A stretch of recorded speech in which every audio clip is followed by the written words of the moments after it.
Hello, everybody, and welcome back to Talking About Birds, a Cardinal podcast that, like Rick Hummel, is ready to be done with this shit. My name is Nate Heininger, and I am joined, as always, by my co-host, Ben Samorka. Lil Kamish is what they call me. And this week, we're going to be catching up with the now slow off-season and doing a bit of a recap of the good and bad of the 2022 season.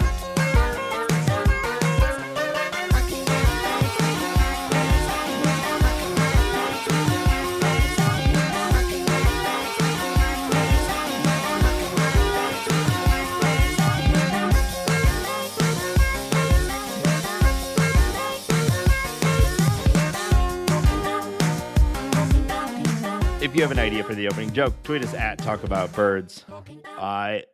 Ben, I know you hate Thanksgiving. We talked about it last week. So I guess I just want to know, how terrible was your Thanksgiving holiday? God awful, Nathan. Yeah. No. It was good. The morning of, I got in the spirit and I baked a couple of items. Those bakes mostly went well. I was bogarting the oven from my wife, who had actual real planned things to cook. So we were jockeying for position and elbowing each other and burning each other. But no, I got into the spirit at the last second. I ate quite a bit of food. And got into the spirit, conquered some native lands. Yeah. Yeah. Yeah. I mean, talk about that.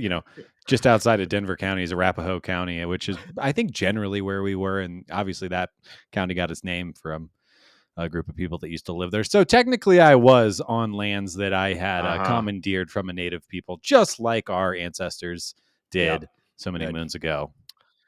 What'd you bake? I baked a kind of like a no knead loaf, like a French loaf, in the oven, and then I got really Hey Ben, if you don't need it, why'd you make it? Crickets. I wish I had a cricket button there. That was bad. I hated it. You don't even deserve a courtesy laugh. Mm-hmm. You're bad. You're bad. Nope. It was fun for me. All right. So I made a no knead, like French style loaf. All right. You didn't have anything that time. Okay. And then I got ambitious and I made Japanese milk bread dinner rolls, and they surprisingly turned out far better than the French loaf. The French loaf, I was discombobbled and it just didn't go well, but freaking nailed that Japanese dinner roll, milk bread dinner roll thing out of the park. People were eating it up like freaks. They were just shoveling it in their mouth. Well, I don't think I've ever heard of this. What is a Japanese milk bread dinner roll? Okay, so I can answer this, but I will caveat with, like, I'm going to sound like an idiot right now because I don't really know what I'm talking about. Do you but the need big difference, to say that? If we had to have that caveat, you'd be saying that at the beginning of every episode, which we do, but we normally we delete it from the episode. Okay. You know what?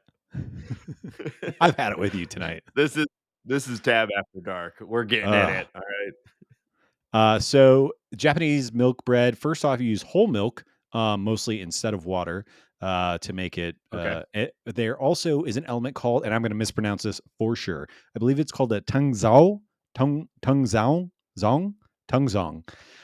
which is, the best way to describe it is kind of like a bread roux. You make a little bread roux in a pot, and then you kind of set that aside, and then you mix it into the dough, and it makes the bread like almost creamy and like really, really light and fluffy, and it rises quite a bit, and taste so tasty.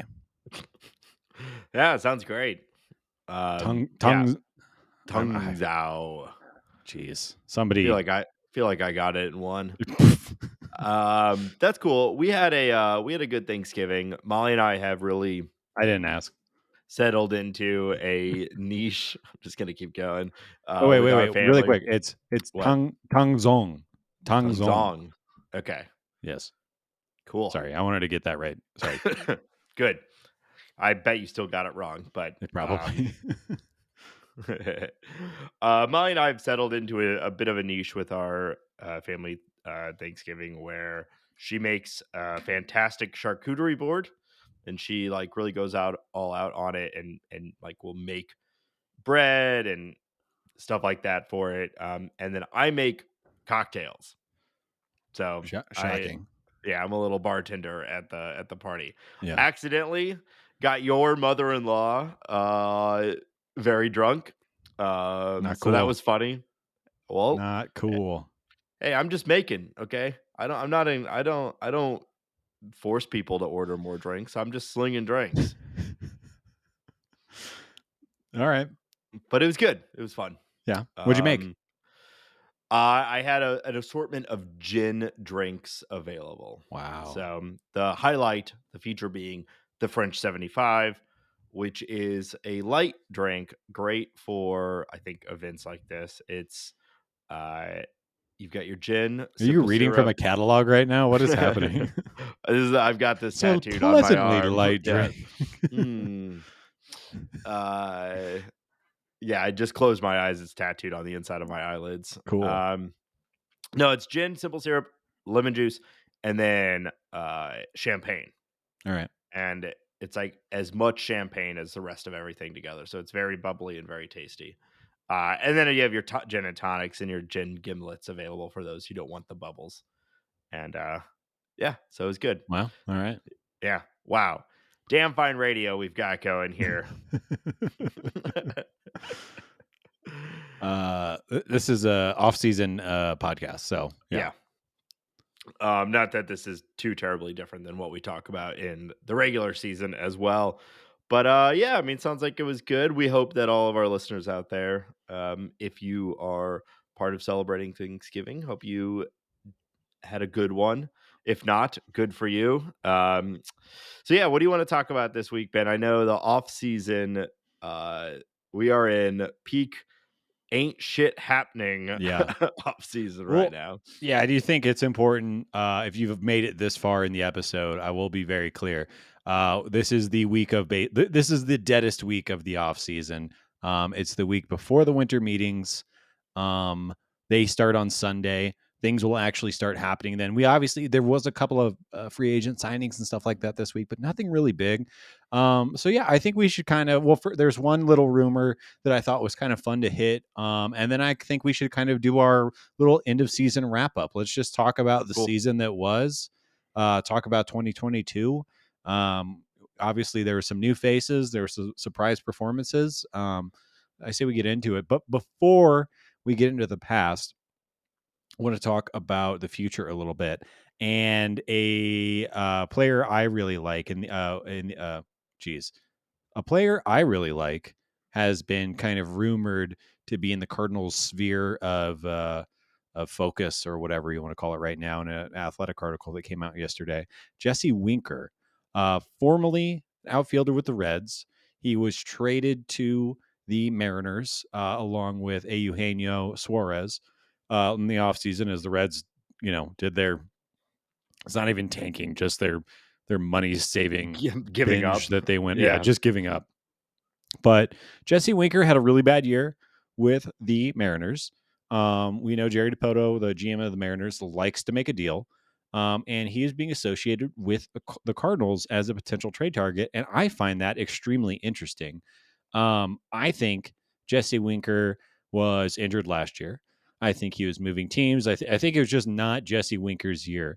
But I think when healthy, he is one of the best left-handed hitters in baseball. And I think he is like a top 5 left-handed hitter against right-handed pitchers. And I know you're going to say, do the Cardinals need another outfielder?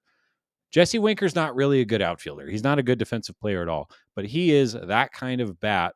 Of course, when healthy, we'd get him for 1 year.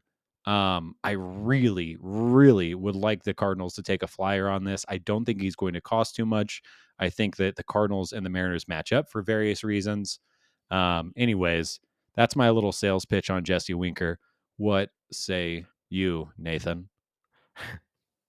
Yeah, I like Jesse Winker. I think he's fine. And even in a down year last year, he still had a 108 WRC plus.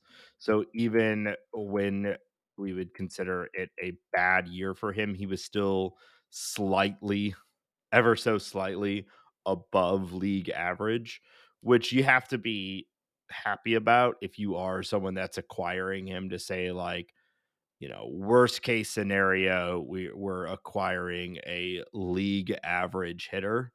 I just When you add in that bad defense side of it, you're really banking on that return to form. And I still argue that I'd rather gamble on someone else that isn't going to cost us trade capital and whatever it would cost to get Winker.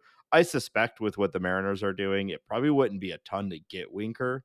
So if it's a cheap trade and there's I don't know. I guess I get it. Like it kind of makes sense to me. Right field, DH, use him smartly, use him against righties, let him sort of return to form. There's some indications that last year, besides injury, was also just unlucky, career low BABIP as well. So, there's some recipe there for a bounce back. But even at his career year with the Reds in 2021 when he hit 24 home runs, he still only put up 2.9 F4, which you might say, well, 3 F4, like, cool, that's good. We'd be happy to have a 3 WAR outfielder, but that's not much more than like what Dylan Carlson did last year, and he barely played. So I just don't, I don't, Yeah, I think the WAR is one thing, but the hitting line is another thing, and I think the Cardinals could benefit from a bat like that on the left side of the plate. Over the yeah, past 2 seasons combined, he hit 292, 392, 552 batting average, on base percentage, slugging for a 945 OPS. I mean, those are big numbers right there. And even if it is somewhat limited, even if it is just bat, I think with Albert leaving, I think yeah. there's a gap for that. I think this is somebody you could slot in the middle of the lineup. You could even split up Paulie and Nolan and have this guy bat third, have him bat fifth. I think it makes a lot of sense. And yes, I agree. The total WAR totals aren't there, um, but that bat, it It looks is really good. including bad defense, and the Cardinals could possibly mitigate that. I totally hear that. And yeah, like I get it. I've been putting a lot of faith in a whole slew of like rookie outfielders that all could absolutely fail in a single season, and all of a sudden we have a giant hole in the outfield. I mean, we saw it a little bit last year with Corey Dickerson getting so many starts, which was definitely not in the plan. Right. But we have more we have more outfielders this year going in than we had last year, even though they Yeah. traded Harrison Bader. So And I mean, and I want to cut you off really quick, which I'm doing right now. yeah, Like, we've had this situation. There has been Adolis Garcia. There's been Randy Arozarena. There's been Harrison Bader, Dylan Carlson, Stephen Piscotty. They've developed a lot of major league talent, and then it just hasn't really worked out. I think this is a different kind of talent. I think it's a different kind of player than anything the Cardinals have right now. Um, and like, I don't know, is Juan Yepez the DH of the future? yeah. I don't know. We say Yapez here, I'm and sorry. I I I I like it better than the Brandon Nemo Yeah. um, Well, selection, because I shit, do that guy's think, gonna get paid. yeah. Well, and I also think that, like, if I'm going out and doing this, I am looking for that ceiling, that like return or breakout, that big bat, right? And Nemo's great, but Nemo is like, I'm going to do everything slightly above average or, above average in some of his skills, but not any one thing like particularly over the top. Maybe on base Yeah, percentage. Obi. Also, Yeah. he is like the fastest home to first base time on a walk. So he's got a few like real skills, but that batting line he pairs a lot of things together to be a valuable player. If I'm going out and getting an outfielder right now, I guess I am looking for that offensive high end capacity, which you're probably not getting from a Nemo, and you probably aren't getting from a Winker. But I do, you're the stat line you threw out, like that's great, right? So if you can get something like that from him and the cost isn't super high, I'm for it. I like getting Winker more than I like getting Nemo. I still don't think either are necessary, but if they're going to go out and get another outfielder, like I like the Winker idea more than most other ideas. Yeah. Yeah, the thing is, the way in which it lines up, I'm not 100% sure. They're going to need a second baseman. They might want to move J.P. Crawford from shortstop to second base, get a shortstop. They probably need one more outfielder. I don't think it does not seem like they're going to let Kelnick have a major league job. How about that? Just trade for Winker and Kelnick. Take And just two see, sleepy bats yeah. off of them and see what happens. I, Um, I I wonder if their asking price would be very high because for Kelnick or for Winker? for Winker. I don't know. I mean, he costs money. That's the dumbest thing I've ever said, but you know what I mean? Like He cost money. his Yeah. salary is not negligible at this point. Yeah, and he's going into his age 29 season. Yeah. That's prime candidacy, but he's also, like you said, bat first. Doesn't really have a position. Cardinals don't usually like bat first guys. So I don't know. I think I would expect the price not to be too terribly high. And also, the Mariners are clearly doing something with their outfield and have a plan. Yeah. And they may just be motivated to move him because he doesn't fit into the plan, and you may be able to get him. The Cardinals have a trade history with the Mariners as well. There's been a fair amount of trades over the years, Yeah. so it lines up, and I wouldn't Well, hate it. I wouldn't hate it because what's that season look like last year if he was closer to his normal 300 BABIP and he wasn't hurt? Probably looks a lot better and a right. lot different. And we're not even having this conversation because he's just staying in Seattle. Yeah. Yeah, and he's still with that all, not everything going his way. He still had a 344 on base percentage with Yeah. 84 walks, led the team in walks. I didn't put this on the outline, but I'm going to throw it at you since you kind of talked about the Cardinals trade history with the Seattle Mariners. In the same article, Marco Gonzalez was brought up. Cardinals legend, obviously traded away. What was that? Probably 5 or 6 years ago at this point. Yeah, for Tyler O'Neill, right? Exactly. What are Yeah. your thoughts on the Cardinals going back? And I think essentially what the writer, and I'm sorry, I forget who the writer was. I'll look it up while we're talking. But essentially, it would be a Marco Gonzalez and Jesse Winker deal for, I don't know, whatever the Cardinals would pay up. Thoughts, concerns, feelings? I mean, sure. Like, I guess we could always go with another 3, 4, or 5 starter, Yeah. I don't know what need that fills other than the inevitability where one of our starters breaks. But is he starting in the bullpen? Are you going out to get him, a guy who's been a very consistent major league starter? Is he replacing Mats? Is he replacing, I don't know, Flaherty? There's not really a spot for him. There likely will be. I think we all Yeah. know, the rotation's gonna need support.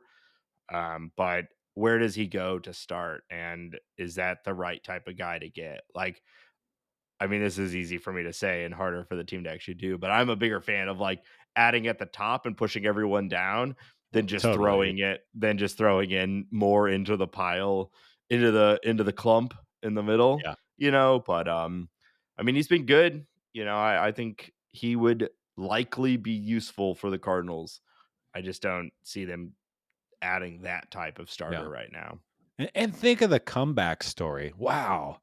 Wow. I mean, He had like 40 innings with the Cardinals in the 2 tickets years. sell themselves. I remember he had his debut at Coors Field, and because he's Yeah, a Denver guy, he and is. like there was a whole section loaded up, and there was like Yeah, not a lot of people at the game, but there were a yeah. lot of Marco Gonzalez people there, so it felt like a home game I for the Cardinals. believe his dad is still a coach in North Denver at a high school or Okay. something like that. I believe that's a thing. Yeah, I think I pretty much agree with you. Why trade for Marco Gonzalez when you could just go sign Jose Quintana, who's Right. probably a tick better. basically the same pitcher. Or let Zach Thompson get a real Yeah. shot again, Yeah. or Matthew Liberatore, who didn't Yeah. really get a consistent shot last year. Like, Yeah. I just don't see the value in it, other than the assumption that like we're gonna need innings at some point, and you could do a lot worse than Marco Gonzalez. But Yeah. like, what's he He's a doing he's a until real that point? horse, Nate. Wow, giddy up, pony boy. Oh God. All right. you you started it. I guess I did.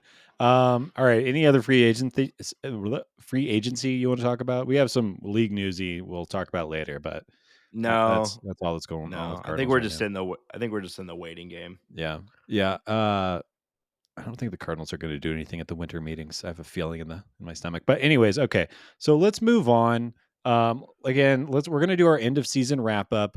And I think the best way to start that is by talking about the new faces that were on the big league club this year. And I kind of put these in an order that as I'm reading through it, it makes sense in my mind. But it might not make sense to other people. So we'll just get into it here. And the first one on my list is Steven Matz, who had a weird year. One injury that was unfortunate. The second injury that definitely could have been avoided, but I appreciated his athleticism and You gotta attempt. make the play, you know. Yeah, but what are your high level 30,000-foot thoughts on Matt's production while he was actually wearing a Cardinals uniform?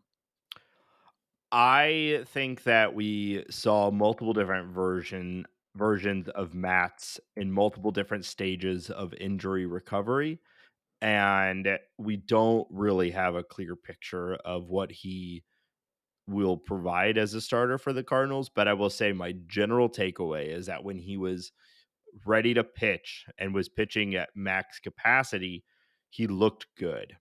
And Yeah. I think he should have a spot in the starting rotation next year and should have to lose it because he was brought in to be a starter. He has a history of at least mild success as a starter. And even with the ups and downs of last year, he only threw 48 innings. Don't look at the ERA. He had a couple of starts that he got blown up. Yeah. And when you have that low innings, it's going to screw your ERA. But from an FIP standpoint, 3.78, which I think we will take all day from our, number 4 starter. And I think there's more in there. There's better in there. He was clearly not at full speed in several of his starts. But when he came back, that little window in between his recovery from the initial injury and then the injury from from trying to make that play, which I always wonder if like is that truly a once in a situation impact style injury, or was that thing gonna break snap no matter what, and it's just that was the play that Yeah. did it, but It we'll was never know. pretty awkward. And if It you like, was, yeah, in case you don't remember, it was a weak grounder hit up the first base line. He charges it aggressively. And then yeah. kind of like got caught up on himself and like kind of tripped over himself. And was it the Achilles? No, it was something in his knee, right? It was his MCL Oh or yeah, whatever. he Yeah, oh my God, he tore his MCL yeah, and still came back and pitched. yeah, Obviously not the worst tear of all time, but still, holy shit. yeah. Very impressive. So I it was a bad year, and no Yeah. one would say otherwise. But I don't think it's a year that you say like, "Oops, we shouldn't have signed him." Yeah. You just chalk it up to it's dangerous being a starting pitcher, and it was a lot of bad outcomes, but the process was fine. Maybe don't try to make that play. You're getting older, dude. But Yeah. otherwise, I'm still pretty confident in Matz as a starter for the Cardinals. Yeah. Yeah, I think I'm fully aligned with that. I will say there were times where I was very much mouth agape watching him. That's how good his stuff was at some point during the season. I'll say I kind of almost look at this year as it didn't happen as far as Steven Matz is Right. concerned. And I do believe he found something that one year in Toronto before he came to St. Louis. I think he found something with his fastball location and the way that he's able to locate his fastball sinker. And I think it's also worth noting, like, obviously, very limited time. And maybe this would have dipped down as the season went on. But he had a career high average fastball velocity, career high slider velocity, career high curveball velocity, and right at his normal career levels at changeup. Like, the guy was throwing gas. Obviously, like, those numbers might be ticked up a little bit because of the bullpen and it's very limited innings, but like, there's a lot in the tank left. The other thing is, I'm not sure, like, are we going to ever get 32 starts out of Steven Matz? I'm not really sure about that. I'm not sure if he's that guy, but I do think that he is highly useful and a power left hand arm that's just going to be a benefit to Yeah. the team one way or the other. I mean, so as on Toronto, he had 29 starts in 2021. We'll skip right past 2020, though he did have 9 starts, which is probably the most you could have. 2019, he had 32, and 2018, he had 30. So this was really his first injury impacted season. He'd been a bit of a horse for the teams, even though he wasn't getting close to 200 innings. He was starting a lot of games, but ending most seasons around 150 innings. But if we can, be hopeful and say these were independent injuries, and this isn't the start of an injury period of his career, I don't think there's any reason to doubt that he could start 30 games. He's done it 4 of the last 5 years, and, I should also note too, and I think it's speaking to your point about his pitch quality, I said FIP, which is a good stat. One I like even more is xFIP. He had a 3.16 xFIP last year, which is really, really good. It's 48 innings, Yeah. but that's also like a reliever's workload. And if he was a reliever and we were looking at that, we'd be saying this, what a great season. Yeah. 10 over 10K per nine, 3.16 XFIP. Like, you would be happy with that all day. So I guess we just have to hope for health with him and assume the results will be there if he's out there. All day. Yeah. All right. Let's move on. Steven Matz, 2023. Shall it be better for you?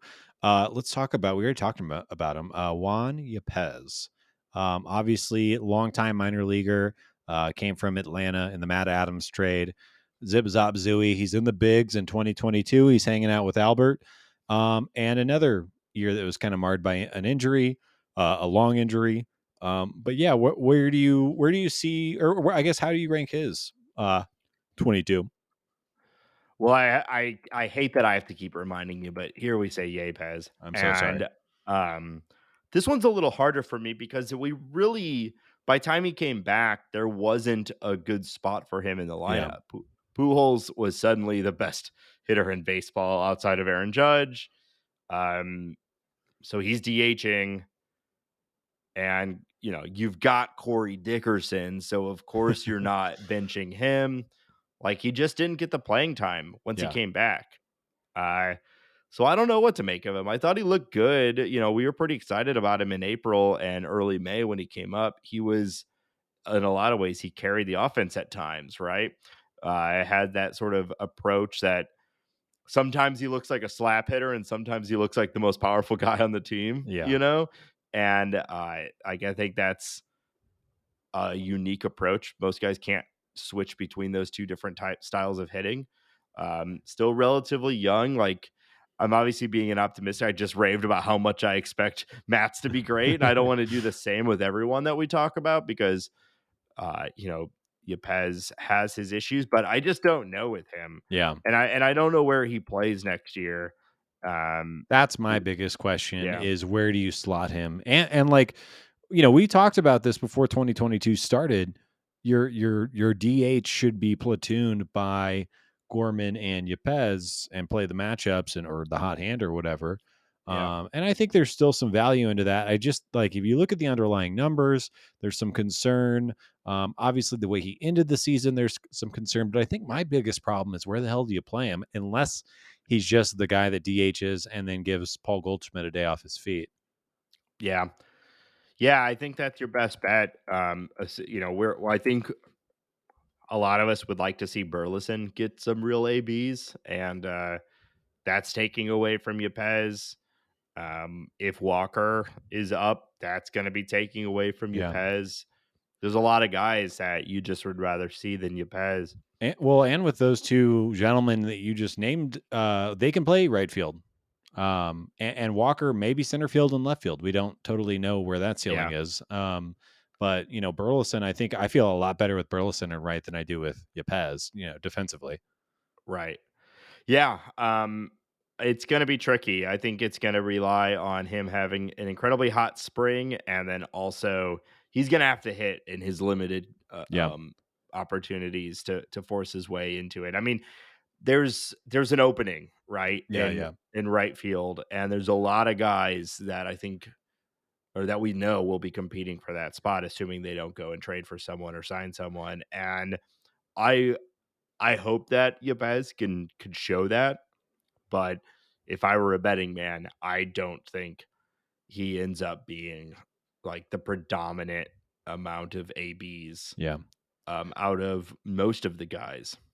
I wonder how other teams are viewing him in the league. I wonder if he's like got trade bait written all over him or for a team that needs a right-handed power bat or a DH or a first baseman. Just because he doesn't totally fit in the Cardinal shaped hole. All right, let's move on. You and I's favorite player on the Cardinals. Let's talk about Packy Naughton. Oh, Packy Naughton. Who like really started as a joke, I feel like, on this podcast, primarily, maybe not in real baseball. Like obviously he's a real baseball player, but he kind of ended up having some like really big moments in big games and getting some very key outs. He amassed 32 innings. He had 3 starts on the year.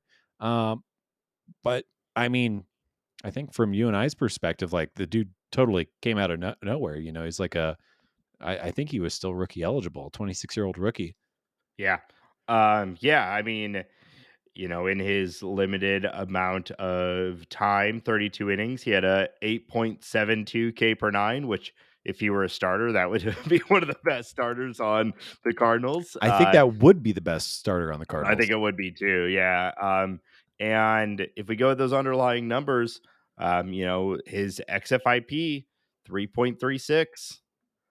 That's great, Yeah. right? Like I don't have a lot to say about him other than that I think he should be in the bullpen, and I hope he gets a more time to see what do we actually have here.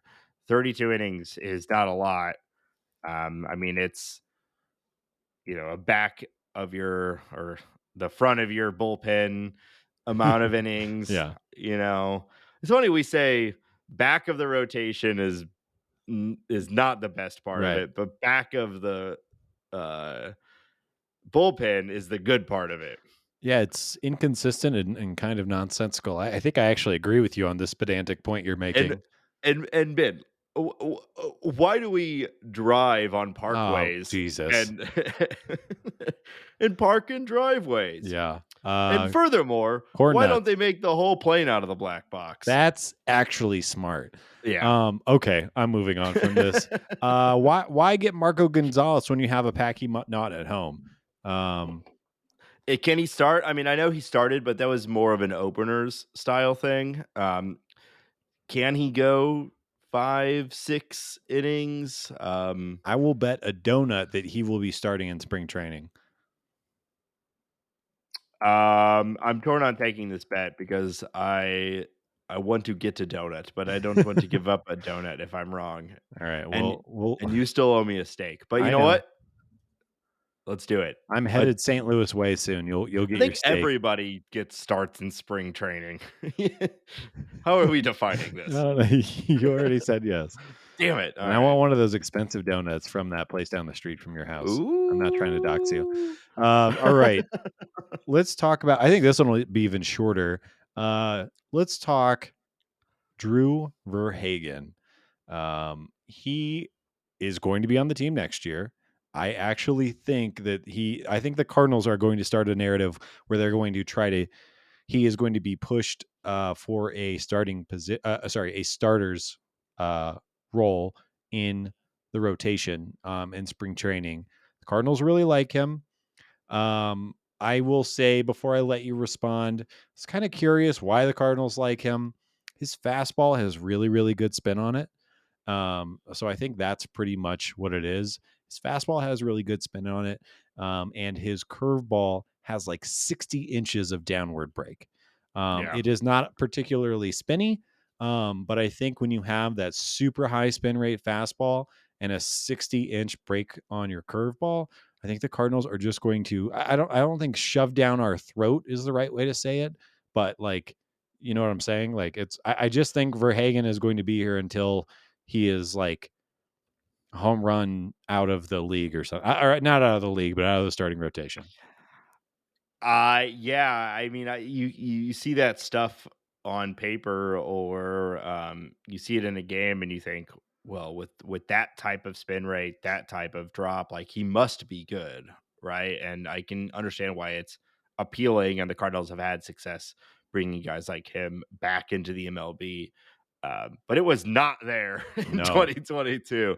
I've been talking some sugar on other guys and their underlying numbers. With Verhagen, it's quite the opposite. It's only 21 and 2/3 innings, which is an incredibly small sample size, but we're talking a 5.51 xFIP. So when he was out there, it was not working. No. So we would need to see a real overhaul. I mean, maybe not an overhaul, but real execution of Yeah. what he's trying to do. And I mean, I guess like, is he your ninth starter or whatever? Yeah. Like, Right. sure. But I hope if that's the case, then I hope that he is in AAA working on his starters repertoire and his consistency, and he's called up to be a starter in the event that he's needed, and he's not coming out of the bullpen because uh, it did not work last Yeah. year. Baseball is difficult because a guy who is 6'6", 230, throws the ball 95 miles an hour with crazy spin rate still gets blown up. Yeah. Like I feel like if you were making a baseball player, you'd say 6'6", 230, throws 95 plus, and yeah, still getting blown up. Well, he had almost a six uh, walk per nine. Yeah, that doesn't So help. it doesn't matter how hard you throw it if you can't find the zone.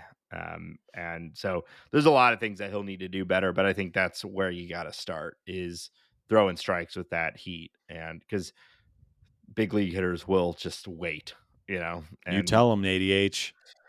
I am a professional hitting coach. They interviewed me for Jeff Albert's spot, and I said, you know what? I've got a podcast. I'm Yeah. I'm busy. I would Okay. I would pay money to see you explain hitting to Paul Goldschmidt. Oh my God. So there's the sweet crack of the bat. He'd be nice about it though. He seems like a He would nice guy. be. He'd be nice. All right. So those are the new faces that kind of started or we knew were on the team. Now I want to talk about some new faces that were traded for. And we'll start that with Jojo Romero. To remind you all, Jojo Romero was acquired via trade from the Philadelphia Phillies, World Series losers, for Ed- Losers. Edmundo Why even Sosa. try? Yeah. Which I was kind of sad about. It was nice to see Edmundo get a nice run through the playoffs. It was too bad to see him catch the final out that destroyed the Cardinals' hopes of anything happening this year. Yeah. But yeah, Jojo Romero, interesting. He's a left-handed thrower. We saw him a little bit. He throws, high to mid 90s. Short guy. He once crushed a Red Bull can on his head before he came out. That's really what we're looking for here. So, I mean, I like uh, it. Yeah. yeah, I think he should, and I expect that he will be back in the bullpen next year. Barely got a look at what he brings, but I think it looked good to me in the sample size that we got, striking guys out, good XFIP. Like, we don't know enough yet, but he'll be 26 going into next year. Um, it makes sense to me that he's one of the lefties out of the bullpen, and I suspect that he will be. Yeah, this is just like a guy that you need in your bullpen, and that's exact. I think we 100% agree. Like a guy that throws mid 90s from the left side, that guy has a job in baseball, Yeah, for all and time. he's So young. yeah, There's enough there to think like that he could become something really good. And I think that'd be quite the win to get that from Sosa, yeah. for the Sosa trade. Even though we really enjoy Edmundo Sosa, but like I think getting So a potential high end reliever is would make it yeah, worth it.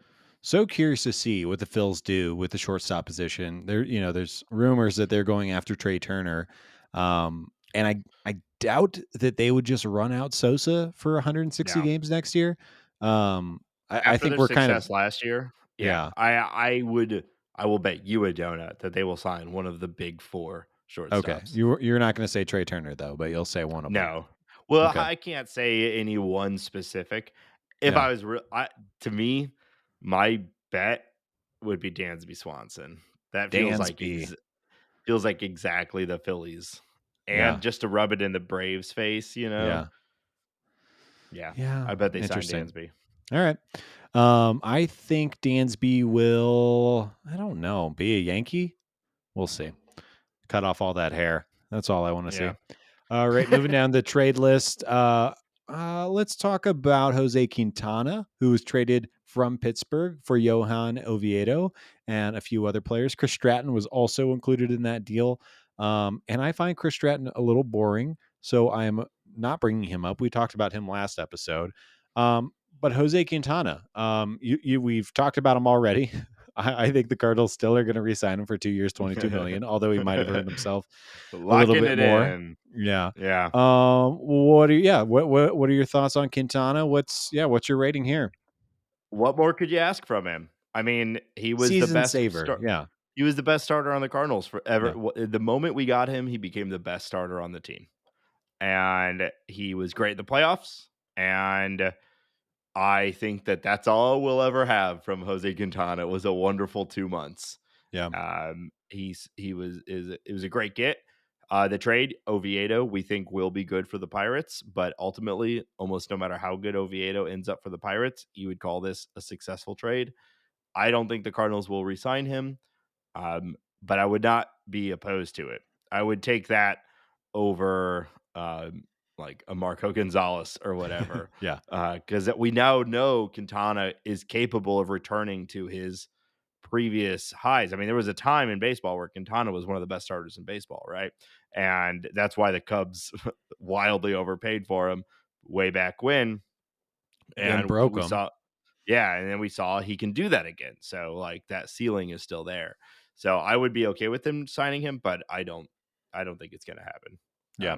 But I think it was what more could you ask from a guy that you get from the Pirates on the trade deadline? Like it was perfect. Yeah. Yeah, I mean, honestly, DeWitt should just write him a check just as a thank you for saving their Yeah, season. He had yeah, once he got traded to the Cardinals, 12 starts, 62 and 2/3 innings. He had a 2.01 ERA and a 2.6 FIP, which just stunning. Like was a yeah. fantastic. Like you said, he was the best player. He was the best pitcher on the Cardinals during that time. I know what you're saying. I still think it would make sense, but we'll see what happens. I would not be surprised if like the Orioles are give him 3 or 4 years, or somebody Yeah. steps up with that extra year. Actually, now that I'm saying that, the Angels they have a definite need for a Jose Quintana type There's starter. a there's a ton of teams Yeah, that he would whoever signs him, I think will be happy with it, at least for the next year or 2. If you get him on a 4-year deal, I'm just never happy about having a yeah, 38-year-old pitcher unless their name is Adam Wainwright. yeah, So we'll see where it goes, but yeah, I mean, he was great last year, so no yeah. notes. Great job. I agree. I think every team in baseball could use Jose Quintana other than the Houston Astros. Yeah. All right, let's talk about the big trade and the big man. Another 6'6", big lefty. Jordan Montgomery was acquired around the same time, traded from the New York Yankees for our good buddy Harrison Bader, who we love and we miss. And I hope really, really good things happen to him in New York. But yeah, Jordan Montgomery kind of funny enough, got outpitched by Jose Quintana, but still had a really nice Cardinals run. Yeah, and he's younger, and it felt like the Cardinals unlocked a few things with him. He looked like a we talked a lot about it when he Yeah. came over, but he changed his approach a little bit with the Cardinals, and it worked off. It worked out. I think like more so than signing Quintana or trading for Marco or whatever. Like I'd be happy with the Cardinals just extending Montgomery, Yeah. grab a few more years, because I'm expecting him to have a very big 2023. Again, like not as good as Quintana, but Quintana was incredible for 12 Yeah. starts. So it's not really a knock on Montgomery to say he wasn't as good as Quintana.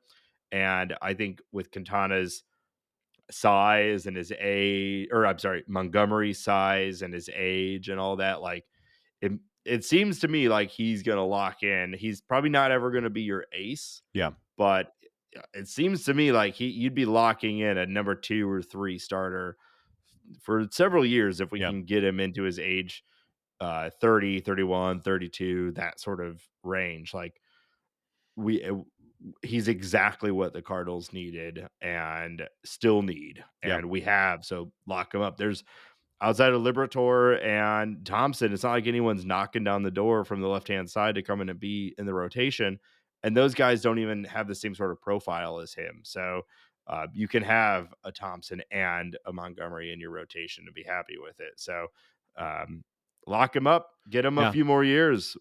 Why Yeah. not? Yeah, I think you're right. I think, I'm gonna go back to that Ryan Rucco, CC Sabathia podcast interview that he did. And he talked about in that interview, he had been there for maybe 4 or 5 starts at that point and talked about the idea of being locked up by the Cardinals, staying here a long term and digging his heels in. Um, I agree with everything you said. I think he's great. Really, really like the trade, although I miss Harrison. What are you? So you're John Mozeliak. You're walking up to Jordan Montgomery first week of spring training. What are you offering him? I'm going to say, I think my opening bid would be like 500. Mm, What do you okay. think? Yeah.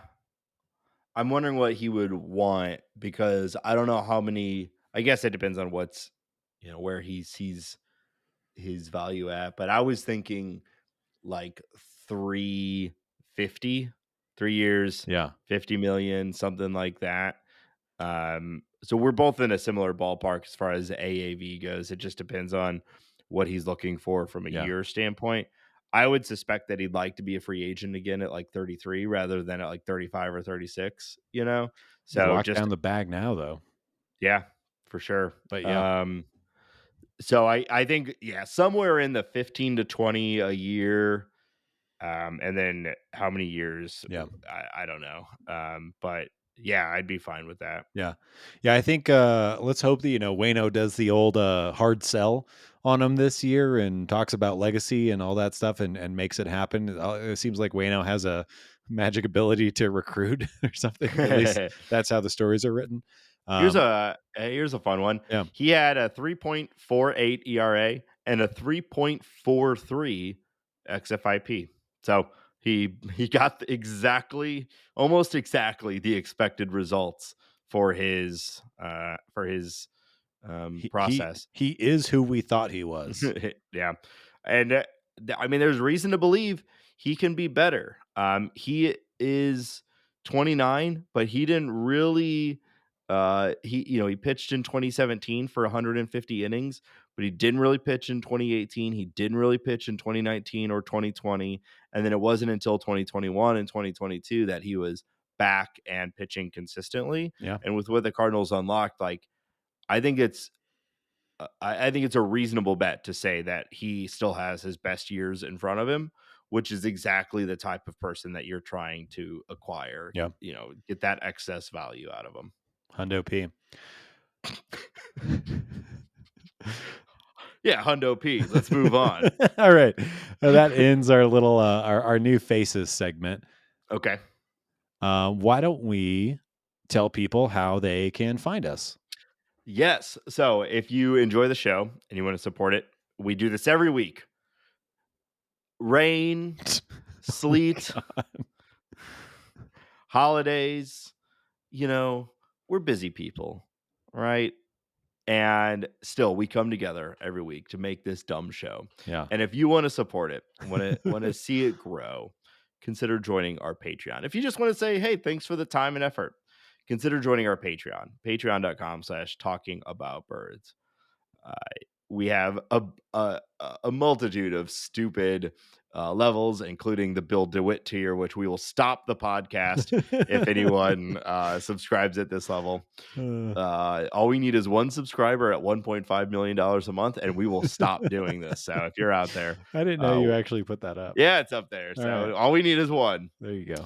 But anyway, subscribers at any level get access to the Bird Scored. It's our private Discord.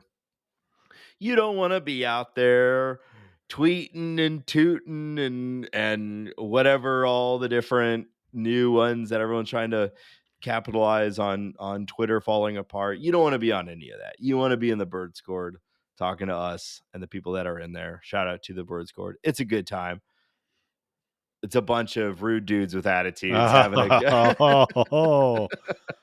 a great time. So patreon.com/talking about birds.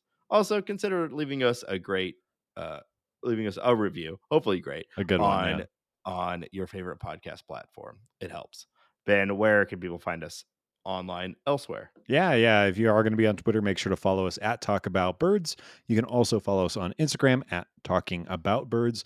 Of course, you can email us questions, thoughts, concerns, musings at talkaboutbirds@gmail.com. Again, that's talkaboutbirds@gmail.com. Nate's got a cat that's new. We're trying to find a name for it. Send those names in. Send those names in. I think it's got to be cardinal themed. I'm gonna push on that. Okay. And then also, don't forget, we are on Spotify. So if you prefer to listen to podcasts on Spotify, you can find us there as well. Great. So, hey, if you just love the sound of my voice and want to hear me talk more, I also have a video game podcast. I never talk about it on the show, but a little plug as we head into the winter months. It's called The Short Game. Check it out. I don't think using the sound of my voice as the angle is the right one as I say it, but I've committed. So well, yeah, and to be more specific, it's about short video games yes. that you can play and beat in a reasonable amount of time. So it's a new video game almost every week.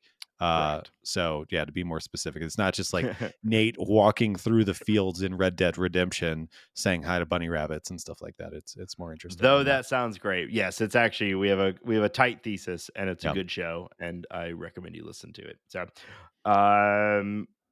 let's talk about, well, what do you want to do first? Do you want to do the good or the bad of 2022? Well, the bad is luckily short. The Cardinals did win the Central and made it to the playoffs, so the bad is short. I say we hit the bad and then we end on the good, so that we have a nice little note. We don't have a bad taste in our mouth as we wind down the episode. So, and again, the Cardinals had a great year. They won their division. They had a powerful offense. They had contributing rookies. There were good things. So. I honestly, putting together this bad section was kind of difficult because there wasn't really much. Yeah.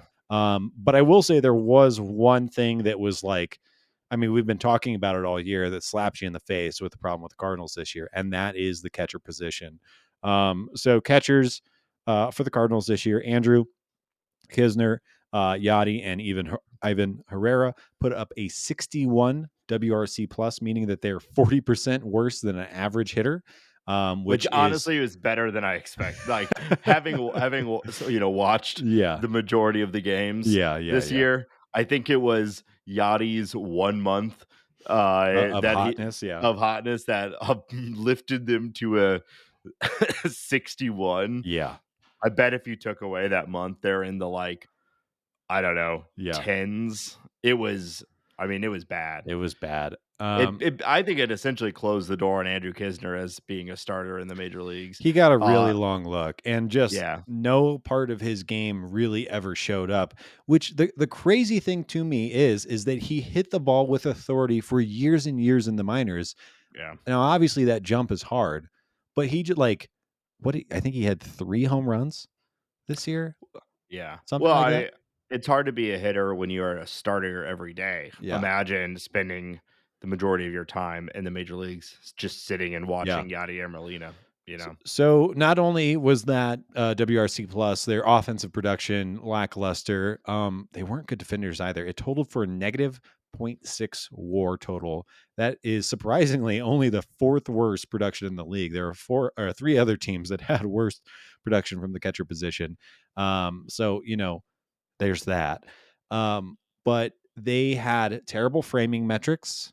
The offense was terrible. The throwing runners out was fine. I mean, that was the hole on the Cardinals, and it was all year. And obviously there was 2 months where Yachty just wasn't even, in Well, he America. had a basketball team to attend to, so Did you let's see not. he just got He's got suspended? suspended. Yeah, I love Yachty. Maybe he shouldn't be a manager for the Cards. He's gonna. We're gonna. He's gonna be like 80 years old, and it's be like Yadier Molina banned from local retirement home. Over a table tennis match. Yeah. Yeah, I mean it was bad, and I don't think there's any other way to put it. There were flashes of,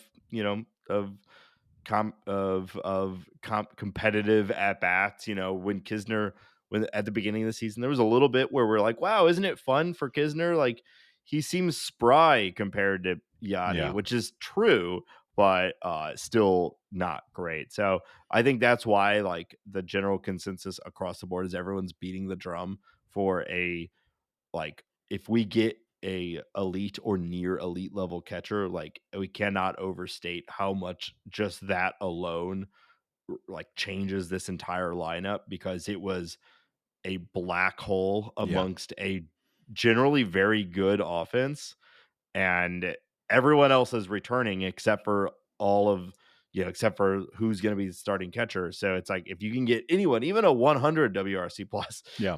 from that catcher position, would be a significant change to the dynamic of the lineup. So Yeah.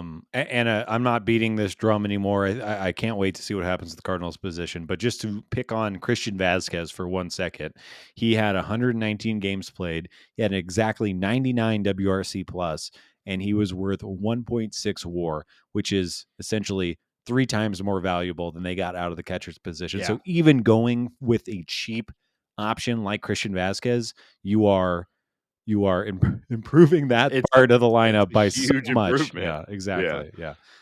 Okay, so moving on from that, like I said, I really had to kind of pick some things dig to pick some things. So I'm going to say our starting staff was kind of the bad. Hmm. And why I say that is because a team that can intends to compete in the playoffs. This doesn't really cut it. They were ranking 16th in the league by total WAR accrued by the entire pitching staff.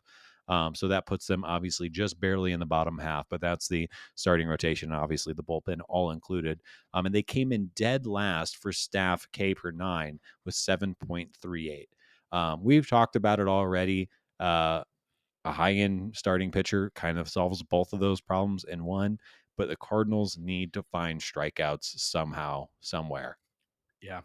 I saw a list of projections of total WAR for rotations going into 2023, and the Cardinals, as expected, somewhere right around the same spot, something Yeah. like 14th or 15th. And the Brewers, by the way, were number one. Yeah. So um I think we're feeling very confident about the NL Central going next year, but the Brewers will still have one of the best rotations, if not the best rotation in baseball, assuming health. So it doesn't take a lot for things to break the other way.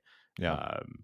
Going into 2022, the Brewers were the pick to win the Central among everyone except for Cardinal fans, and so anyway, yeah, I mean and if it wasn't for Quintana and Montgomery, the entire team was collapsing because of how Right. ineffective the rotation had been. So it's with the addition of Montgomery and assuming health from some of these guys, the return of Jack Flaherty, we're not as worried about it going into 2022 or 23, but we are basically hoping for that same level of like somewhere in the middle of the pack. They're not going to be the best, but the offense will carry the team to the playoffs. Yeah. And that is that's a risky recipe. Pitching It is is. always not easy to bank on. And if you're going in with like, we're middle of the pack and we think that's enough, like it's a couple bad breaks to be bottom of the pack and then you have no Yeah. shot. And it's also something that you can augment, just like the catcher position, with money or trade. It is there. Here's the problem. Go fix it. You go fix it by Yeah. getting an effective starting pitcher, or a couple of bullpen arms, or all of that. But yeah, I mean, it's right in front of their face. Yeah, I'm not saying anything that the Cardinals don't know.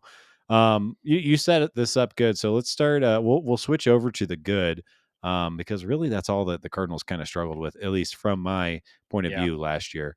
Let's switch over to the good that was last year. First thing I want to talk about is that offense. It was kind of what I have written here is it was a quiet juggernaut. And by that, I mean it was ninth in walks, had the fourth lowest K rate, and the fifth best WRC in baseball. So WRC plus. So I'm not saying WRC plus is everything, but it is a good quick number to compare your offense to the league of that year. And you look at teams like the Astros, the Braves, some of the Dodgers, some of these super teams. The Cardinals were just outside of that. Now there's a drop off. I'm not delusional Yeah. over here, but they were just below those teams as far as offensive production on the year. And I think that is lost in the mist of the conversation of last year. And I think that needs to be pointed out. Yeah, I mean, top 5 offense is why the Cardinals won the division. They won 93 games, and if you look at Pythagorean record, which put very simply is an equation that looks at runs scored against runs given up and projects how many games you should have won off of that.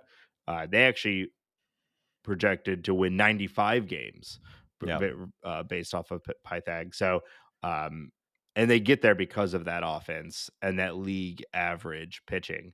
And I mean, it was the story of the year. It was the fun Yeah. of the year. We had career years from Nolan Arenado, Paul Goldschmidt, and like essentially a career year from Albert Pujols. I Yes, it mean, was. like it's hard not to count it as that, Yeah. because there was a full other player's career in between that year and Right. his, previous success. So we had even the guys that had their ups and downs, Tommy Edman, Newt Barr, Dylan Carlson, like everybody had moments of contribution.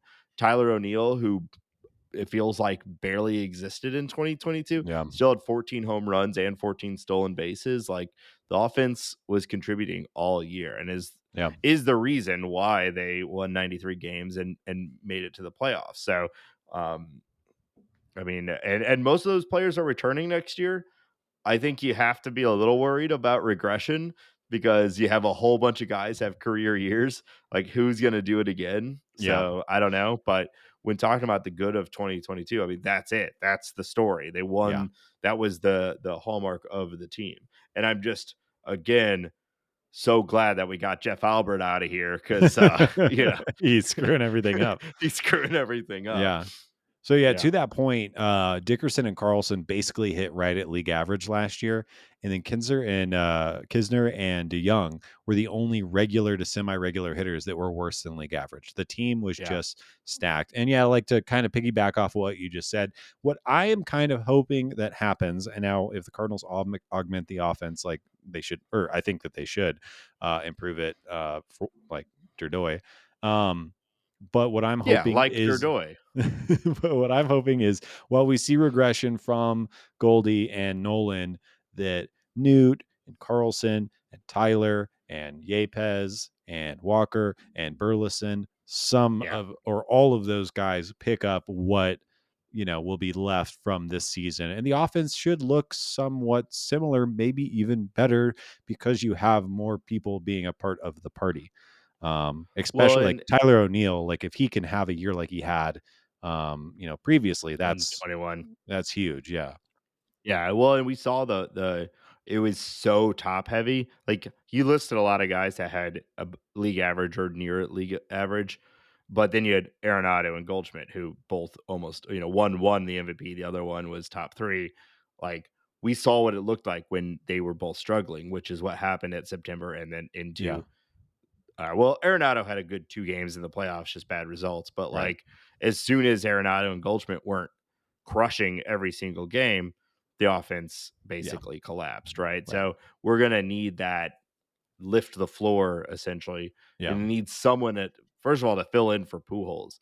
It can't be understated the second half success was directly connected to Pujols' explosion. Would Yeah. he I mean, have there were like games that he just won. well, it was he had like there was a period where 9 of his 10 home runs were all either game winning or game tying home Yeah. runs. You know, it's like it was ridiculous. And it's easy to sort of like hand wave it away, be like, "Oh, how fun was that?" But it's like that's a big hole now that we don't necessarily have going Yeah. into 2023. So, um, Yeah. we'll see. Um, yeah, totally. I think one last thing I wanted to hit as far as the good is concerned, and this was talked a lot about in 21, and I feel like it just did not get the press or the space that it should have in 22 was the Cardinals defense. Mhm. Maybe we're just used to it, but they had one of the best defensive groups in the league. That happened with O'Neal injured, Harrison being traded away, Yachty, we already talked about the catcher position being essentially non-existent on both sides of the ball. But the Cardinals led the league in UZR, which is ultimate zone rating. They were third in the league according to Fangraphs in defensive WAR. They led the league in error runs, which is uh, a Fangraph stat that I guess it's the number of runs or below average a fielder is determined by the number of errors he makes as compared to an average fielder. Um, so they were good at everything on the defensive side of the ball, excellent at everything except for catching and framing. But Yeah. I just think that needs to be mentioned again. Like like talk about the group coming back. That whole group is coming back and hopefully healthy. We saw Dylan take a step forward in center field. I'm looking forward to seeing that as well. And I don't know, it just, I know they won a couple of gold gloves, but I feel like it just lost a little Yeah. bit of the shine because they did it again. Well, yeah, I mean, the Cardinals set a baseball record in 2021 with what, 5 Gold Gloves, Yeah, and yeah. so, 5 of 9, right? And so in 2022, they only won 2 of 9 and had, what, 4 Boring. nominations? Yeah, it's boring. Um, but yeah, I mean, that's the other side of this. That's why you can succeed the way they did with a mediocre starting staff. It's also why I think while I doubt they intended to have the lowest K per nine in baseball, Yeah. it's clear like they don't prioritize K per nine because they know they have the defense to back it up. So it's kind of by plan, but I And then suspect you they would. get into a playoff series and you Yeah, really need a couple of strikeouts and you yeah, just and can't get them. well, they're built for this regular season, which is Yeah. arguably the right way to go about it. I mean, that how many times well that's the playoffs are a random championship generator, so there's only so much you can build for a 3-game series. They gotta try to I build to mean, get at least into they're a the random championship generator, but what teams have been there very often recently? That's Houston yeah, and and the LA, and Dodgers, yeah. they're built to do Well, that. they're just So, built to win every single game every time they play anyone because they are insane, and there's so nothing stopping the Cardinals from trying to do that as well, is all it's I'm true. saying. It's true. Cool. Well, I think unless you have any other thoughts, I think we can move on to league news. But that's my little rundown of the last season. No, I think just to, wrap it up, I 2022 is maybe the most fun I've had watching the Cardinals in a Yeah. very, very long time. We had a successful season, ups and downs, real peaks and valleys, and some of the most fun narratives we've ever had. What with Pujols and an MVP, which we haven't had since Pujols, and like the Bader trade Yeah. and Newt Bar, and there was just so much. It was always fun, and underlying all of that, we had a bunch of prospect breakouts, and like we were having on the one hand you had what looks like one of the best prospects in baseball, and on the other hand you have your best player winning an Nate MVP. slapping his microphone out of the way. I did just slap my microphone. I He's got a so lot of excited. feelings Yeah, here, yeah. man. No, Yeah. I know. So yeah, I mean, I think we'd be lucky to have another season like this. We'll probably get some of that with Wayno's retirement. I'm But gonna make a big deal of it. I'll tell you that right now. yeah, but I I don't plan think on it. I don't know that we'll ever have this combination Oh, of no, no. story and success combined. Yeah, And while the playoffs were ultimately disappointing, that's the most likely situation every time the playoffs happen, and this was no different. So, yeah. um, yeah, Stupid I'm very Phils. much looking. Yeah, I'm very much looking forward to 2023. But yeah, I think I will remember the 2022 season for a long time. So. Yeah. Yeah, I mean, it's gonna be so hard getting used to Yachty not being there, but we'll do it Well, together, we I got a suppose. taste of it because he just had to be down there with his Yeah. basketball team. Sure. So Sure. yeah. It also helps that he was really bad. Like, let's be Yes. clear. Like, Yes, it we did. love Yachty, first ball at Hall of Famer. We have a freaking Cardinal podcast. There's Yeah. our love for Yachty should be clear, but Yeah. I truly don't think it will be hard if the Cardinals get a good catcher. I think we will be able to move on pretty quickly Yeah. because we'll remember, like, oh yeah, this is what it's like to have that part of the lineup be more than like a fiery moral support, you Yeah. know? He still had really good framing numbers when he did play. It was just Of everybody course he else was did. terrible. Yeah. Well, he was still always like the smartest and maybe most like technical guy on the field, but Yeah. he's an old man at this point in baseball. It's incredible that he even played that long. Yeah, I was looking at him and Christian Vasquez earlier. Yachty played 80 games. Christian Vasquez played 119 games last year. They tied each other in framing runs, according to Fangraph. So Yeah, that just tells you how good Yachty still was at that part of the game of at his course. advanced age. Okay, cool. Let's move on. Good year. Excited for 2023, but let's talk about some league news really quick. We can buzz through these. Some small signings that happen. The Pirates have agreed to a 1-year deal for veteran first baseman Carlos Santana. That's going to pay him $6.725 million. Wow, what a boring move for both sides. Um, Yeah. I end mean, of end of analysis. he's a professional hitter. Huter, Then is that what you're going to say? yeah, I mean, what Okay. yeah, this is where guys of his caliber go to make a couple few $1,000,000 at the end of their career, Yeah. and no pressure. He Yep. could end up being the best hitter on that team behind Brian Reynolds.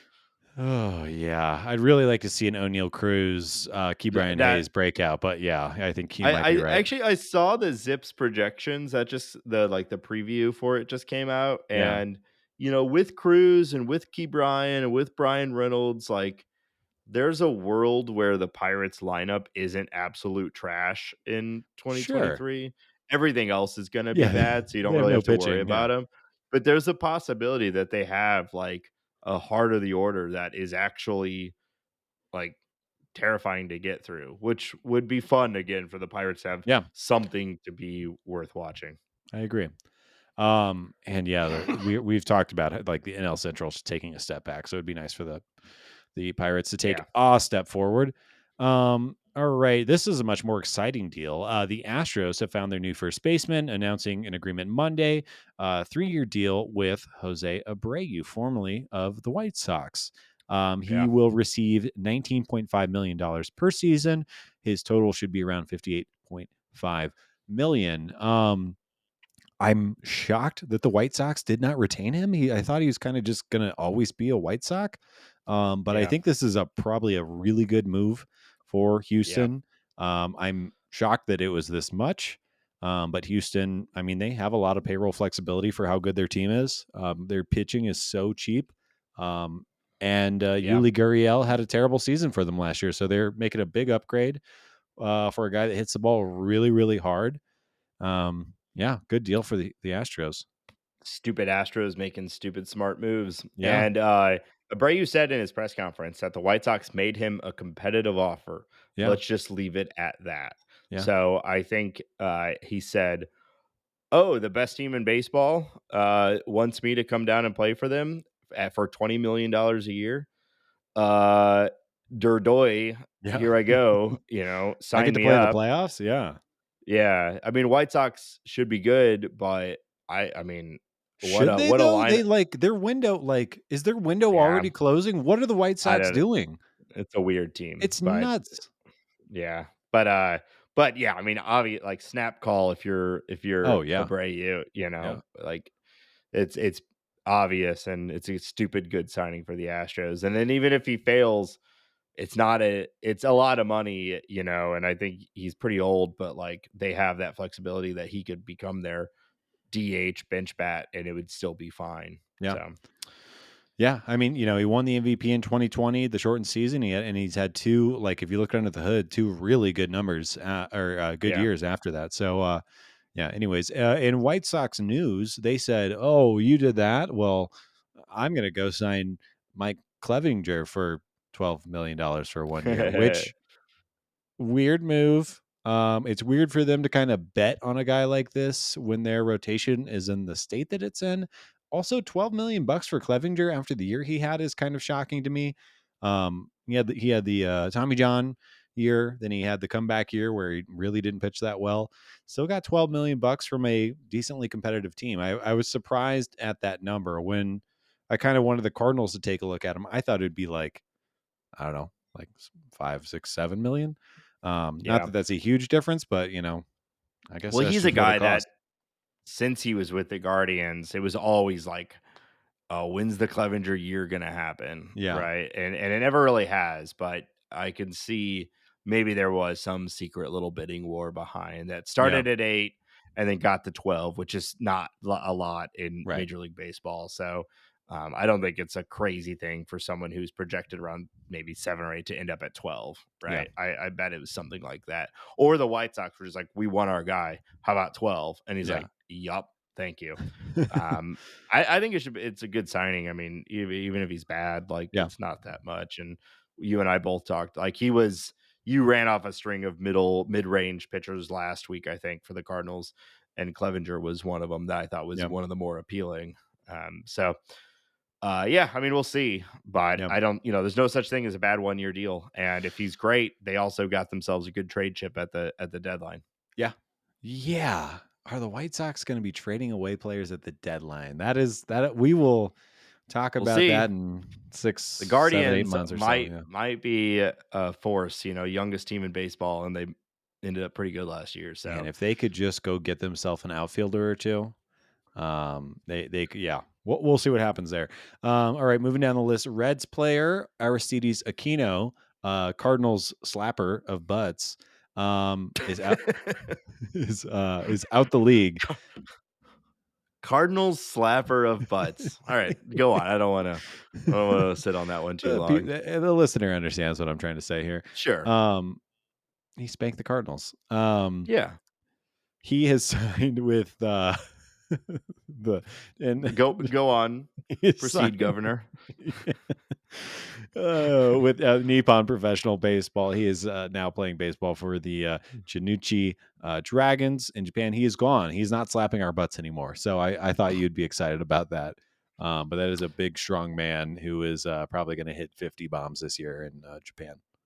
Yeah, what a perfect. I mean, like obviously you hope to be successful in the major leagues, and compared to most people, he was. But I could see him being like a star in the Yes. Japanese. Yeah. I I mean, hope he goes there and crushes. he hits the ball so hard. He throws the ball so hard. He's just a Yeah, hulking man. Yeah, we'll see yeah, what happens there. And then outside of that, we got Miguel Cabrera announces that he is officially retiring after 23. So, I think what would be really great is if an Albert Pujols esque run was still in him. He has been pretty ineffective for a few years now. But love me some Miggy, one of my favorite players to watch, especially when he first got yeah. traded to Detroit. Just like love me some Miggy. But yeah, final year he'll have his nice little go around the league. And I don't know this off the top of my head, but hopefully he'll be coming through St. Louis at some point. I feel like he'll get a nice ovation, but it'd be cool to see Miggy, one last time before he rides off. Yeah, I mean, You're hitting you your know, I microphone hit it twice again. tonight. I know. Jeez, calm down, pal. I'm I'm exuberant. Yeah, wow. Um, Yeah, I mean, first ballot Hall of Famer, Easy. arguably inner circle Hall of Famer. No question. I hope that all the bullshit around unanimous is done, and he should be unanimous Hall of Fame. Yes. He's incredible, and by all accounts, he's a rude dude with no attitude. He's not a rude dude with an attitude. He's a chill dude who you want to hang out with. Oh my god. Oh, it kept getting I worse. know, it did. I'm Ugh. surprised he actually is coming back this year. He did, like, a whole thing with Torkelson where he, like, gave him his glove and was like, "I Yeah. pass it on to you," you know? I guess he thinks he has enough or he wants the, like, retirement circle, you know? I don't Well, know. I agree because he also got, like, the honorary all-star thing, with Yeah, Pujols last year. He got to be the all-star, and I mean, he had a pretty bad year. He's worth yeah, -1 WAR, put up an 83 OPS plus. I mean, he hit 5 home runs. Is that real? Yeah, he only hit 5 home runs last year.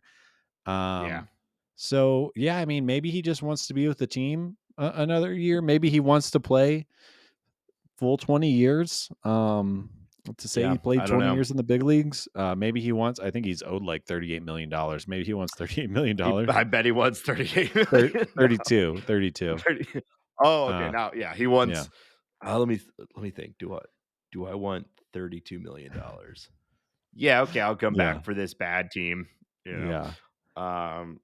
Oh, no, I'm gonna spend a summer being revered in every ballpark I go to and making more money than any individual human needs. Yeah. So, sure, I'll do that. Yeah, That I sounds guess great. it's a pretty easy sell, isn't it? Yeah. Yeah. So, well, anyways, that'll happen. We get to see that, and that's all I got for league news. All right. Well, hopefully we have a more exciting week of actual baseball news next week, but it Winter was meeting fun starts Sunday, recapping. baby. Yeah. Yeah, well, there's usually at least a splash or 2 from those, Oh so yeah. and, we'll have our fingers on the pulse. Oh, I like Yeah, to really press hard. You yeah. know. Is it alive? Is the off season alive? Right now, I don't think No. so. No, I don't think so. Listen to this So we're up gonna and wrap find up. out. Well, Ben, you actually, you brought him up earlier, Yeah. and in honor of our boy Packy Naughton, Becky we're Norton. re we're returning to one of our favorite games. Who's walking here? No. But Packy Naughton's from Boston. I know. I That's the hate you. joke, Ben. All right. Oh, that's the funny So part. so the Cardinals, and they have not updated this, uh, I think since like April of 2022, but they have a thing on their website, which is the players and their walk-up songs. Okay. So I've been using that as the source material for this. Cool. So Easy. I have uh, some clips from some songs. We're gonna play it. I'm gonna give Okay. you a multiple choice on what player it is, and you have to guess which player used this as their walk-up song. All right. Uh, and this included pitchers. So, um, well, let's just jump right in. So, our Yeah. first song, uh, I think a favorite of you and of yours and mine, we've got "Bulls on Parade" by Rage Against the Cool. Machine.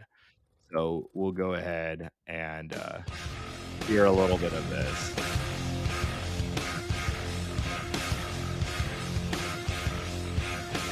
I think Zach De La Roca just broke his foot or something, I've not heard that. or tore a muscle. I don't know. Well, I hope he's okay. Classic. Love it. Great walk-up song too. Oh yeah. Oh, I'm ready to hit a dinger. Yeah, I can tell. All right. So, who is this? It's just gonna fade out here a little bit.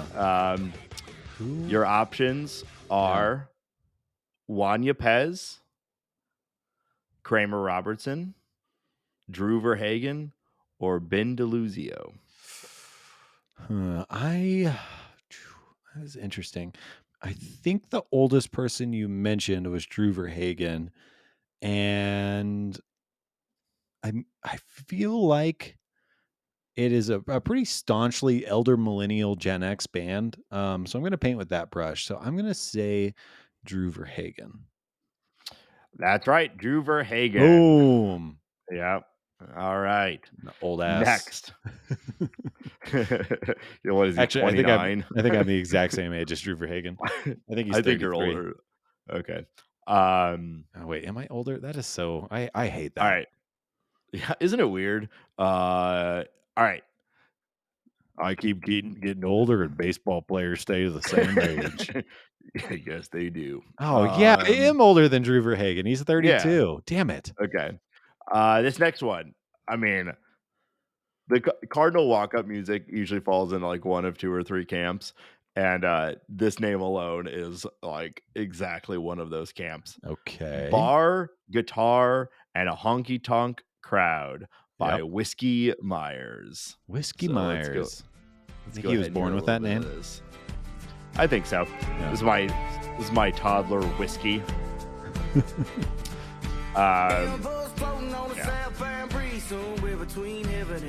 Oh, yeah, I get it. So I don't actually know what part of the song they use as their walk-up. I just tried to grab, parts from the song that sound walked-up-ish.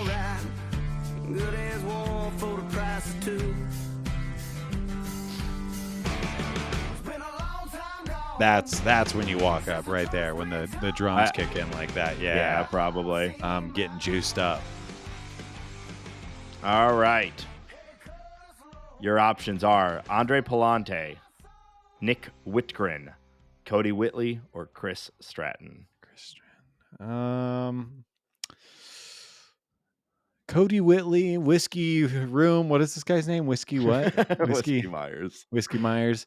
Cody Whitley, Whiskey Myers. I don't know. That for some reason that's just sticking out to me. So I'm going to say former Cardinal, Cody Whitley. Bad process, good results. Hey. Cody Whitley, you got it. Bad process. What are you talking about?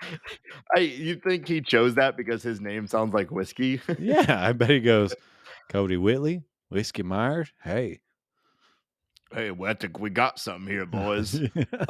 Yeah, you're probably right. He also just kind of has that big old country boy look to him that makes me think he listens to music like that. That's fair. Okay. I'm being very judgmental in this.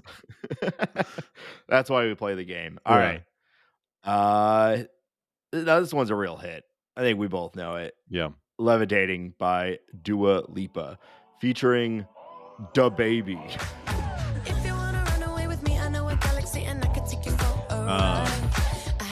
I'd like to point out that I hate DaBaby. He's a piece of shit. I thought he was your favorite. No. A piece of shit human being. Might also be the dumbest, moniker in music. God, whoever chose this song, I am disappointed in. This is just so not my thing. I kind of like Dua Lipa. I never choose to listen to it, but it's kind of funky, Mary and I were talking in the car last night. Why is she one of the biggest pop stars in the world right now? We don't get what she is selling. There's a lot more that goes into it. Like, biggest pop star in the world is almost always a predefined thing that's been orchestrated by, all the music groups. Sure. So why her over anyone else? I don't know. But I don't know. There's some funkiness to it that I think is fine for a major pop star. It's at least mildly more interesting than other generic pop music. Well, your options. Who chose this piece of shit? Yeah, let's go. Aaron Brooks, okay, Connor Capel, Yvonne Herrera, or Andrew Kisner. Oh, it pains me to say this, but I have a feeling this is Andrew Kisner. I don't know why. I just feel it. Is that your final answer? That's my final answer. Ben, you're 3 for 3. Andrew Kisner, Dua Lipa, Levitating, featuring Ben's favorite, DaBaby. No, he for real. He's a piece of shit human being. Yeah. That's why you love him. No, I don't like that joke. Ooh, we really landed on something here. He Ben hates he this. he no, well, here, he said some really bad things about gay folks, that I really aggressively disagree with, so I'm just setting the Well, record now straight. I'm the asshole. Yes, I needed it. All I right. don't even wanna joke about it because he Yeah. sucks. Okay. All Yeah. right. I take it back. He Duh, sucks. baby. Um. Sucks. All right. Next one. We got two more. I The can't wait baby to make sucks. you feel bad about this one. You just walking into a daycare. The baby sucks. All right. This is Bad Company by Alright. Five Finger Death Punch. Oh, wow, I haven't thought of them in a very long time. I know. You don't this we don't get a lot of this in walk-up music for the Cardinals. And I think it's a good thing that we don't get a lot of this. Yeah. A company Wow. always on the run. A destiny. Oh, it's the rising sun. Vocals sound so strange. Well, we're also listening to like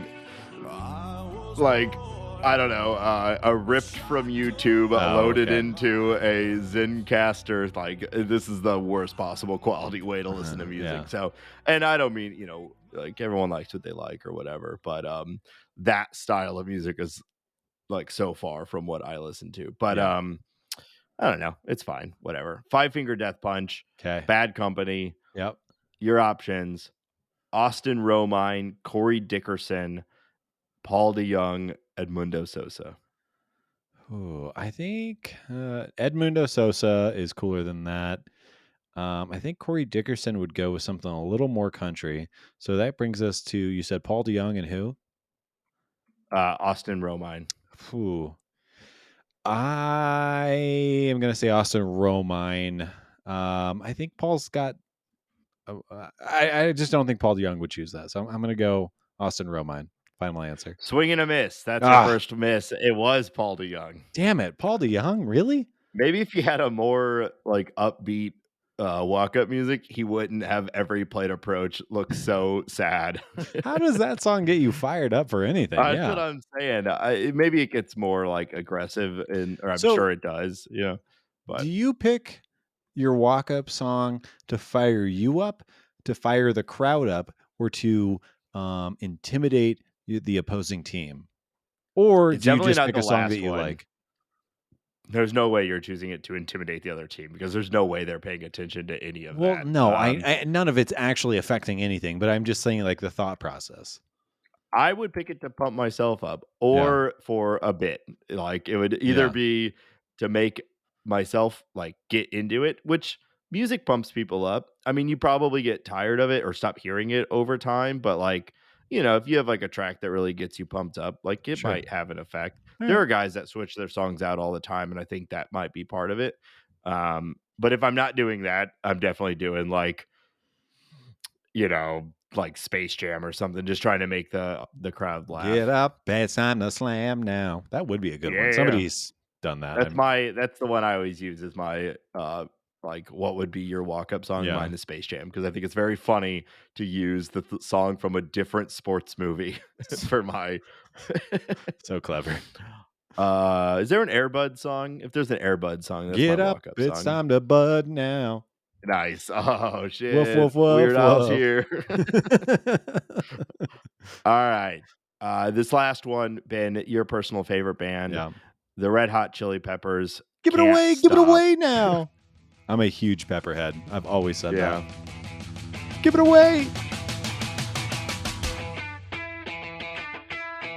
Now this song at least gets you pumped up. I'm not a huge Chili Peppers fan, but at least you're getting in the mood, I think, on this one.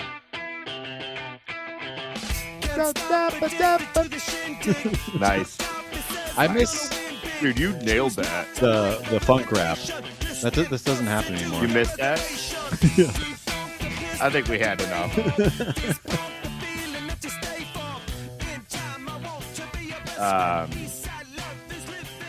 I think that the Red Hot Chili Peppers are the Eagles of our generation. Yeah, it is crazy how they played Mile High Stadium, which has like 90,000 seats in it, and they sold it out. Like Yeah. they are so big. Yeah. Well, who chose them as their walk-up song? You've got Give it Kramer away. Robertson, All right. Dylan Carlson, Jordan Montgomery, or TJ McFarland. Wow. Okay. My gut is telling me Kramer Robinson, but for some reason Montgomery is also, I don't know why. Oh goodness. This is a difficult one. I mean, who doesn't like the Peppers? I don't think you're allowed to not like the Peppers. Who among us isn't a fellow Pepperhead? We also often refer to them as the Peppers. That's what everyone calls them. I don't feel confident in this, but I'm going to go for a long shot. I'm going to say Jordan Montgomery is the Pepperhead. Well, Ben, you just gave that one away because it was TJ McFarland. Oh, would never. No, he just does not. I would not have put those two together. Yeah. Damn. Well, you got 3 of 5. Give it away. So you gave it away, Damn which is a 60%. So you failed. And now you're banished from walking. All right. That's fine with me. I don't really need it. So who's walking here? Not Ben. Okay. You got me. Cool. All right. And that'll do it for this week's episode of Talking About Birds as we recap 2022 and we look forward to an exciting offseason of 2023. Thank you all for listening. As always, check out the Patreon. Subscribe to our $1.5 million a month tier. We will be forever grateful. And we'll be back next week. Hopefully we have some interesting news. I think the plan right now is we're going to have an episode again with Kyle Reese, and we're going to dig in on some prospects in the 2022 draft. So it will likely be the next episode, but scheduling can be difficult. So maybe the following, but we'll have him on soon. So you have that to look forward to. And until next week, I hope you all have a great start of your December, and go Cardinals. Bye. You do an outro.